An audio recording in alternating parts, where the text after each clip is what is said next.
Welcome to 1 Minute Commanders, a series where I discuss each commander in a set for around 60 seconds. The idea here is simple. I take each new legend and walk through how I'd actually build it. The core strategy, the cards that carry it, and any fun restrictions you can do with the deck. No deep dives, no padding, just a clear starting point for every commander. Today we're looking at the mono blue options from the base Marvel Superhero set. Blue tends to support quite a number of different types of strategies, and these cards from Marvel are no different. Commander Sanctum is the home for Commander players who want to build smarter, play harder, and actually understand why a card is good, not just that it looks cool. If you're new here, drop a like and subscribe. We live and breathe the 99 on this channel. With that out of the way, let's dive into the commander list. Merfolk Typal is the name of the game with Attuma, especially since his second ability counts each player you attack with Merfolk separately, letting you draw up to 3 cards if you attack each of your opponents. Due to this, we'll want to get as many Merfolk as possible, especially sacrificial tokens that we can run into a potentially stronger board of an opponent just to get that extra card advantage. The best part about Attuma is that he has the Lord Anthem effect directly on him, meaning any 1/1 Merfolk tokens you create with him automatically become 2/2s, helping make your army more effective without having to rely solely on cards that may be more easily removed from the game. While not overly flashy, and likely not the best mono blue Merfolk commander, Attuma is still effective enough that he can make for a good alternative to the most popular ones. Echo is very good when paired with Enter the Battlefield effects. There are plenty of great ETB effects on artifact or blue creatures that can even be more effective when doubled. Whether it's to ramp you, draw you cards, make you tokens, the sky is really the limit when it comes to ETB effects, especially when you can easily double them for a single mana with Echo. You can even get a bit combo-y with it, using effects that let you untap Echo to get even more ETB triggers. Pair this with additional doubling triggers, and you'll easily be able to 4x an ability, gaining such overwhelming advantage depending on the trigger that it may just win you the game outright. Even if you don't want to go to the ETB route, there are plenty of great activated abilities or other types of triggered abilities that can get you what you need when doubled. There's a lot of potential here with Echo, though in my opinion, ETB is going to be the most effective route to take. Falcon is a bit of a unique deck building challenge. The most obvious route, I think, would be to make either a flying deck, one that focuses specifically on creatures that have flying and supplementing it with cards that care about flyers, or just a straight up birds deck, stuff as many bird creatures as you can into it. As far as effectiveness goes, these two are likely going to be your best bet. However, if you want to get a bit more unique with it, one interesting build would be one that focuses on Surveil. There are a few good payoff cards that give you something when you Surveil, but you may not be able to easily end the game from just doing some surveilling. Instead, maybe it could become more like a self-mill / surveil deck, combining some self-mill effects with surveil to either craft your library count, or remove your library entirely to win with one of a few cards for doing so. Artifacts is going to be the name of the game with Iron Lad.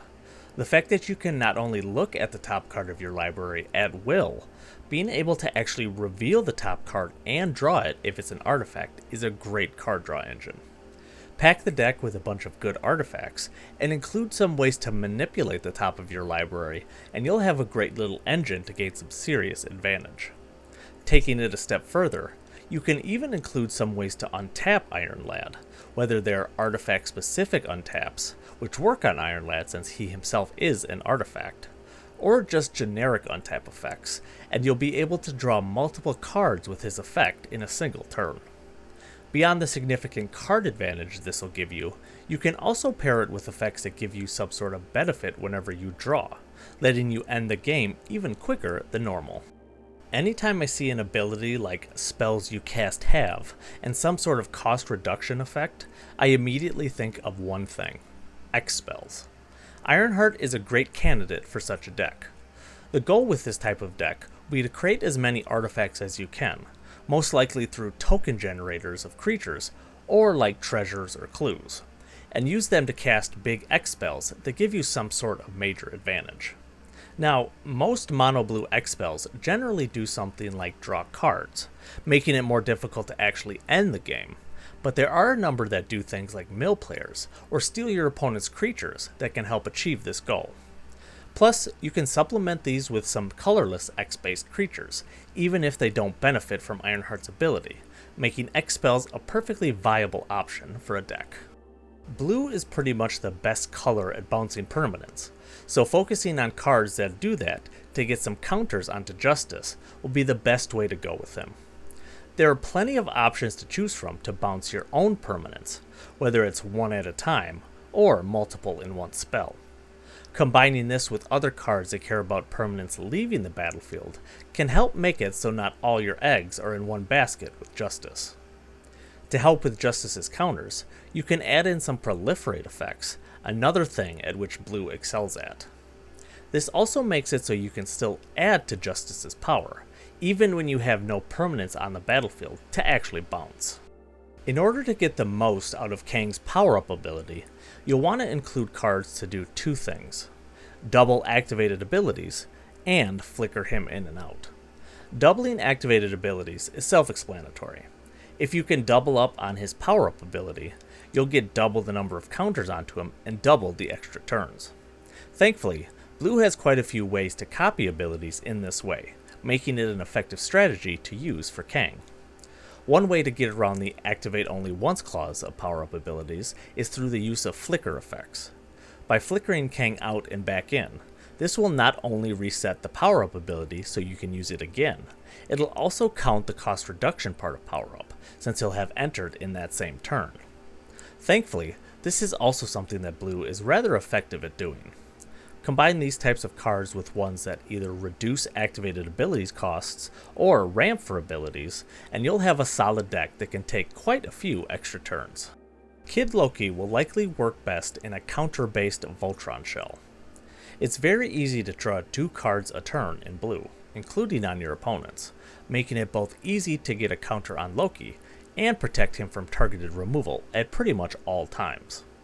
You don't even need to focus on cards that can draw you at least 2 cards. Supplementing these types of cards with ones that proliferate, which Blue also excels at, is a great way to get some extra counters onto Loki during other players' turns. Pairing this with abilities that give a creature +1/+1 counters whenever you draw cards makes it even that much easier to get Loki to become massive. Since we're already focusing on drawing and counters, having some backup creatures that care about either of these can be a great alternative win condition in cases where you just can't keep Loki around. While there aren't a super large number of connive cards in mono blue, there's still enough to make a deck around it. With Leader's ability, conniving will get you such a huge card advantage that it doesn't make sense not to. Whether it's creatures that enter in connive, or ones that connive under certain conditions, they'll all pretty much have a place in a Leader deck. There are even some cards that let you connive multiple times in a single shot, making for excellent ways to draw a ton of cards at once. Utilizing connive effects alongside cards that care about you drawing, or give you some sort of benefit from the discard aspect of connive, will make for an all-around efficient and effective deck. Loki is basically like the fixed Nadu. His ability is extremely powerful, even if it's limited to once a turn. Free equip cards is the obvious choice for cards that you can use on your turn, but the real challenge will be to find cards that can be activated on every opponent's turn, for free or cheap, that also targets. While we don't have many options in mono blue for free, there are a number we can use that have a cheap, repeatable effect, letting you trigger Loki on every opponent's turn for a small amount of mana. From here, any sort of card that benefits you from drawing will be crucial, letting you turn your insane card draw engine into something that will actually end the game. Tokens are the name of the game with Mr. Fantastic, who has an ability that will be absolutely bonkers in any token-based deck. Whether it's treasures, clues, food, or any combination. Personally, I would likely go with creature tokens, since you're then both getting the card advantage from Mr. Fantastic, and a way to actually end the game with combat. Merfolk is going to be a good way to go, since they have so much support from being one of the oldest creature types in Magic. But really, any sort of creature tokens would suffice, letting you use the best ones available in blue, and supplementing them with cards that make treasures or clues, since those types of tokens are just great utility to have. Regardless to say, there are a ton of great ways to make Mr. Fantastic to abuse his ability, so the sky's really the limit with this one. Miss Marvel will absolutely work best in a Spellslinger Voltron shell, using temporary buff effects to both trigger her ability and give her power or effects to attack with. The power increase isn't even really that important, since targeting her with a spell will change her base power to the number of cards in your hand. I'd focus on cards that give her unblockable and replace themselves. That way you can attack unimpeded while also keeping up the card count in your hand. Beyond this, any other sort of cantrips will work wonders in Kamala Kahn, since the main goal is to simply target her with a spell. Include some great auras to help her out with combat, and you'll have a super powerful Voltron deck at your disposal. Namor is most effective when used in one of two ways, either Merfolk typal, or in a more Spellslinger or Storm type of deck. Honestly, I would build him as a mixture of these strategies, leaning more heavily into the Spellslinger strategy and supplementing it with good Merfolk Lord or utility cards. Blue is very good at casting a bunch of 1-mana cantrip cards, and pairing these with Namor will let you very quickly generate a huge Merfolk army while pumping his own stats while doing so.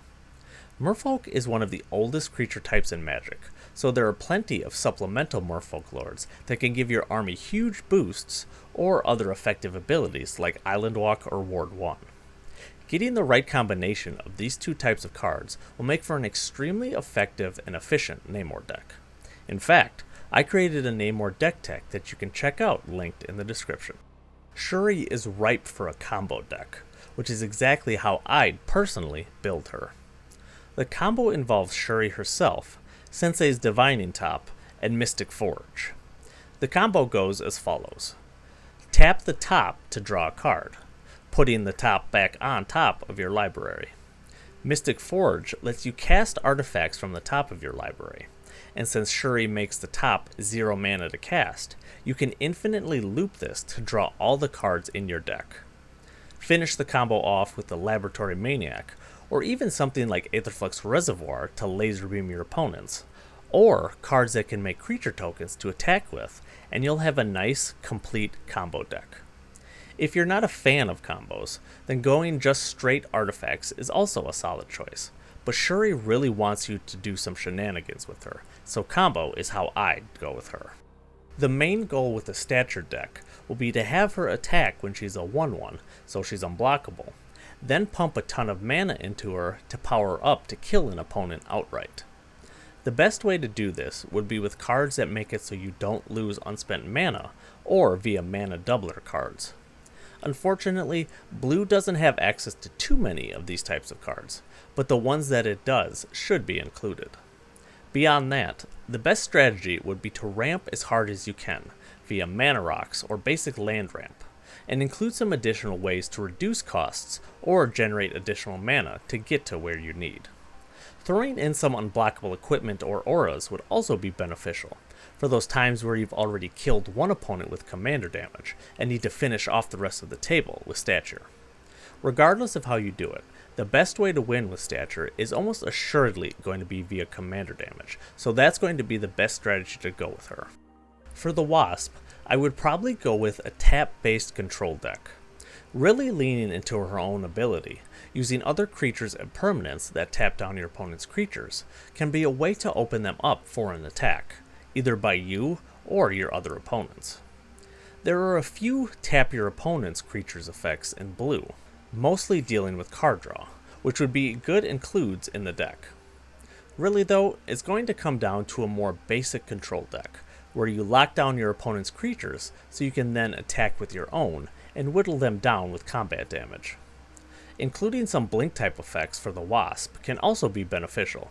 That way you can more maximize her lose all abilities effect of her tapping, switching out what creature is currently being affected by it to whatever the best creature your opponents have out is. I like Wiccan at the head of a Spellslinger strategy, and specifically one that works alongside Voltron. Think about it this way. You can cast a bunch of cheap spells that give Wiccan some sort of power boost or other types of abilities, all the while blinking out your opponent's creatures, opening the way for Wiccan or anything else you have around to attack unimpeded. Even though targeting your opponent's creatures with the blink will be the main priority so your creatures can attack, it's also good to have some supplemental cards that you want to blink out yourself, just to gain a resource advantage, or otherwise build your board up to what you need it to be to end the game.